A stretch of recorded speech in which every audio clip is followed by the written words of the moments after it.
ලෝක කාන්තා දිනය නිමිත්තෙන් විශේෂ වැඩසටහනක් ඉතාලියේදී පැවැත්වුණා. දෙවිඳුන් අප සමගයි ජාත්‍යන්තර සභාවේ කාන්තා එකමුතුව මෙය සංවිධානය කර තිබුණා.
ජේසු පීඨය ඔයාලා හැම දිනාටම මේ මාසේ 9 වෙනිදා මාර්තු 9 අපි ලෝක කාන්තා දිනය සැමරුවා God with us International Ministry එකේ කාන්තාවන් සහ කොමියුනිටි සෙන්ටර් ආයතනයේ අනුග්‍රහය මගින්.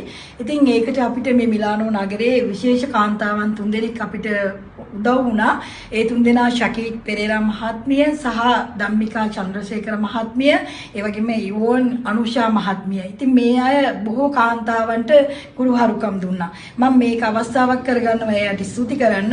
ඒ වගේම දෙවියන් වහන්සේ අපිට බොහෝ අනුග්‍රහය දුන්නා මේ දේවල් කරගන්න. තවත් අපිට උදව් වුණා කොමියුනිටි සෙන්ටර් එකේ සභාපතිතුමා විපුල ප්‍රනාන්දු මහත්මයා. ඔහුටත් මම අවස්ථාවක් කරගන්නවා මේක ස්තුති කරන්න. ඉතින් ලබන වසරේ දෙවියන් වහන්සේගේ කරුණාව අපිට මීටත් වඩා අධිකව ලැබෙනවා කියලා මම විශ්වාස කරනවා. මේ කාන්තාවන් දෙවෙනි තැනටපත් වෙලා ඉන්න මේ ලෝකේ කාන්තාවන්ව විශේෂයෙන් අගයන්න උන්වහන්සේ අපිට මඟ පෙන්වීම දෙනවා කියලා මම විශ්වාස කරනවා.